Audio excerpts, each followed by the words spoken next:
Lawyers representing inmates inside the Mississippi State Penitentiary at Parchman filed a second lawsuit in federal court early Wednesday on behalf of 152 inmates who they say have been denied adequate medical and mental health care, fed contaminated food and retaliated against for speaking with their attorneys.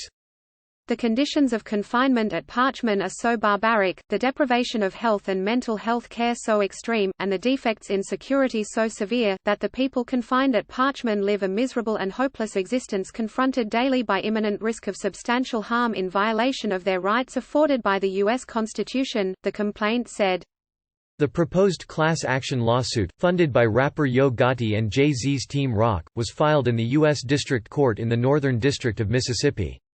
8 defendants are named in the suit, including the interim director of State's Department of Corrections, the department's top medical official and several officials at the prison, including the superintendent and certain wardens. The lawyers are requesting the court to order the defendants to implement a plan to eliminate the substantial risk of harm to inmates caused by the prison's deteriorating conditions and alleged retaliation by officials.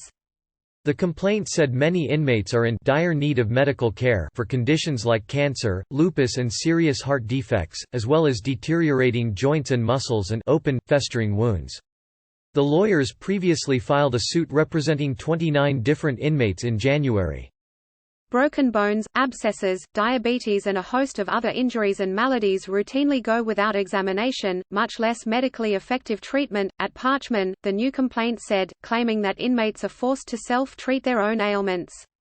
A total of 19 people have died in state facilities since December 29, a figure that includes suicides, homicides and cases that were classified as natural deaths. The lawyers claim the prison suffers chronic staffing shortages that leave inmates in constant peril and there is often only one guard for every 160 inmates, according to the complaint. There are 800 job vacancies in the 3 state facilities that remain unfilled, according to a department news release from January. As a result, prisoner-on-prisoner violence is rampant, and, at times, is facilitated by corrupt guards seeking to curry favor with inmates, the filing read. The suit also claims mental health care is virtually non-existent at Parchman. One plaintiff diagnosed with post-traumatic stress disorder before arriving at the prison, the suit says, has made several unsuccessful attempts to see a psychiatrist. Another plaintiff has had multiple suicide attempts, the suit claims, but has received little to no mental health treatment. The Mississippi Department of Corrections did not immediately respond to CBS News' request for comment. Earlier this month, the Justice Department opened a civil rights investigation into the conditions of the state's prisons to determine whether officials are doing enough to protect inmates from each other as well as review the quality of mental health care and suicide prevention. CBS News recently spoke with 4 inmates currently housed in the prison's most notorious cell block, Unit 29. They complained of squalid conditions and said some guards smuggle drugs, weapons and cell phones into the facility.